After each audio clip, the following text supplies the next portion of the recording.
MLC కవిత చుట్టూ తిరుగుతోంది. ED విచారణ నేపథ్యంలో ఢిల్లీలో వాతావరణం వేడెక్కింది. అయితే ఈడీ అధికారుల ముందుకు నేడు కవిత హాజరు కాలేదు. సుప్రీంకోర్టులో పిటిషన్ విచారణలో ఉందని, తాను హాజరు కాలేనని కవిత తెలిపారు. అయితే కవిత విజ్ఞప్తిని ఈడీ అంగీకరించలేదు. మరోవైపు ఈడీ అడిగిన సమాచారాన్ని తన ప్రతినిధి సోమభరత్తో పంపించారు. సోమభరత్ ఈడీ ముందుకు వచ్చారు. న్యాయ నిపుణులతో భేటీ అయిన కవిత వారి సూచనల మేరకు తన ప్రతినిధిని ఈడీ విచారణకు పంపారు. కవితను అరెస్టు చేస్తారన్న ఊహాగానాల నేపథ్యంలో తన విచారణను వాయిదా కోరే అవకాశం స్పష్టంగా కనిపిస్తోంది. ఇప్పటికే కవితతో పాటు మంత్రి కేటీఆర్, హరీష్ రావు మంత్రులు ఢిల్లీలో మకాం వేశారు. మరోవైపు బీఆర్ఎస్ సభ్యులంతా ఆందోళనలో ధర్నాలు చేసే అవకాశం ఉందన్న ఢిల్లీ పోలీసులు భారీగా బందోబస్తు ఏర్పాటు చేశారు. అలాగే ఈడీ ఆఫీస్ ముందు సెక్షన్ 144 విధించి భద్రతా బలగాలను మోహరించారు.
ఈడీ దర్యాప్తు అంతా బీఆర్ఎస్ ఎమ్మెల్సీ కవిత చుట్టూ తిరుగుతోంది. ఈడీ విచారణ నేపథ్యంలో ఢిల్లీలో వాతావరణం వేడెక్కింది. అయితే ఈడీ అధికారుల ముందుకు నేడు కవిత హాజరు కావటం లేదు.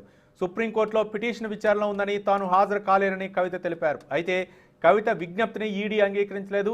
మరోవైపు ఈడీ అడిగిన సమాచారాన్ని తన ప్రతినిధి సోమభరత్తో పంపించారు. సోమభరత్ ఈడీ ముందుకు వచ్చారు. న్యాయ నిపుణులతో భేటీ అయిన కవిత వారి సూచనల మేరకు తన ప్రతినిధిని ఈడీ విచారణకు పంపారు. కవితను అరెస్ట్ చేస్తారన్న ఊహాగానాల నేపథ్యంలో తన విచారణను వాయిదా కోరే అవకాశం స్పష్టంగా కనిపిస్తుంది. ఇప్పటికే కవితతో పాటు మంత్రి కేటీఆర్, హరీష్ రావు ఢిల్లీలో మకాం వేశారు. మరోవైపు బీఆర్ఎస్ సభ్యులంతా ఆందోళనలో ధర్నాలు చేసే అవకాశం ఉందన్న ఢిల్లీ పోలీసులు హెచ్చరికల నేపథ్యంలో బందోబస్తును ఏర్పాటు చేశారు. అలాగే ఈడీ ఆఫీస్ ముందు సెక్షన్ 144 సెక్షన్ విధించి భద్రతా బలగాలను మోహరించారు. ఇక ఇదే అంశంపై మరింత సమాచారం మా political bureau chief Ram phone లైన్లో అందిస్తారు. రామ్, చెప్పండి, ఈరోజు ఈడీ విచారణ నేపథ్యంలో కవిత హాజరు కావట్లేదు, మరో పక్క తన ప్రతినిధిని పంపారు. ఏంటి మీ దగ్గర ఉన్నటువంటి అప్డేట్స్ ఏంటి? ఢిల్లీలో బీఆర్ఎస్ నేతలంతా, ముఖ్యంగా మంత్రులందరూ కూడా అక్కడ మకాం వేశారు. పరిస్థితి ఎలా ఉంది? రామ్ హలో రామ్ ఏదంటే ఈ రోజు రెండవ రోజు ఈడీ ఆఫీస్ విచారణకు వెళ్లాల్సిన బీఆర్ఎస్ పార్టీ నాయకురాలు ఎమ్మెల్సీ కల్వకుంట్ల కవిత విచారణకు హాజరు కావడం లేదు. ఇప్పటికి కొద్దిసేపటి క్రితమే మనకు అందిన సమాచారం ప్రకారం ఈడీ విచారణకు హాజరు కాకపోవడం గల కారణాలను కూడా తెలుస్తా ఉంది. అనారోగ్య కారణాల రీత్యా ఈడీ విచారణకు హాజరు కావడం లేదని చెప్పి తెలుస్తా ఉంది. అయితే ఈడీ అడిగిన సమాచారాన్ని మొత్తం కూడా పార్టీ ప్రధాన కార్యదర్శి, ప్రముఖ న్యాయవాది సోము భరత్ ద్వారా ఈడీ కార్యాలయానికి ఇప్పటికే పంపించడం జరిగింది. ప్రస్తుతం ఈడీ కార్యాలయంలో సోము భరత్ రిసెప్షన్ లో కౌంటర్ లో కూర్చోవడం జరిగింది. అయితే ఈ పంపిన సమాచారం మేరకి ఈడీ అధికారులు కవిత విజ్ఞప్తిని మన్నిస్తారా లేదు, మరి ఏం చెప్తారు అనేది మాత్రం ఇంకా స్పష్టంగా తెలవడం లేదు. ఇప్పుడు వరకు సమాచారం ప్రకారం ఈ కవిత కోరిన విన్నపాన్ని మాత్రం తిరస్కరించినట్టు తెలుస్తా ఉంది. అయితే ఈ పరిస్థితుల్లో ఇప్పటికే మంత్రులు కేటీఆర్, హరీష్ రావుతో పాటు శ్రీనివాస్ గౌడ్, మంత్రులతో పాటు మహిళా మంత్రులు సబితా ఇంద్రారెడ్డి, సత్యవతి రాథోడ్, అదేవిధంగా బీఆర్ఎస్ పార్టీ శ్రేణులు, కొంతమంది భారత జాగృతి కార్యకర్తలు కూడా ఇప్పటికే ఢిల్లీలోని సుజాత్ నివాసం, కేసీఆర్ నివాసం వద్ద పెద్ద ఎత్తున మోహరించడం జరిగింది.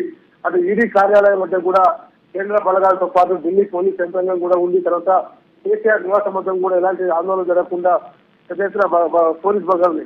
అయితే ఈ గత కొన్ని రోజులుగా ఢిల్లీ వేదికగా జరుగుతున్న మద్యం కుంభకోణం విషయంలో మొన్న ఈడీ విచారణకు హాజరైన కవిత దాదాపు 8 గంటల పాటు ఈడీ అడిగిన ప్రశ్నలన్నింటికి సమాధానం ఇచ్చారని చెప్పి తెలుస్తా ఉంది. ఆ రోజే కవితను అరెస్ట్ చేస్తారంటూ కూడా పెద్ద ఎత్తున ప్రచారం జరిగిన నేపథ్యంలో తెలంగాణ రాష్ట్రంలో చాలా చోట్ల ప్రధాని నరేంద్ర మోడీ దిశలో మొదలుపెట్టడం, తర్వాత బీజేపీ రాష్ట్ర అధ్యక్షుడు కవిత పట్ల చేసే వ్యాఖ్యల పైన బీఆర్ఎస్ సేవలు మండిపట్టడం, దిశలో మొదలుపెట్టడం, ప్రొటెస్ట్ చేయడం లాంటి కార్యక్రమాలు చేశారు.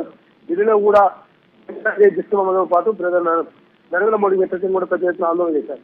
అయితే ఇప్పుడు మొన్నటికి ఈ రోజు మాత్రం తన వాతావరణం చాలా తగ్గిందని చెప్పి అనుకోవాలి. అయితే వాతావరణం చాలా చల్లారిందని చెప్పి అనుకోవాలి. ఆ రోజుల్లో వేడి ఈ రోజు ఎక్కడ కూడా కనబడతలేదు ఢిల్లీలో కూడా.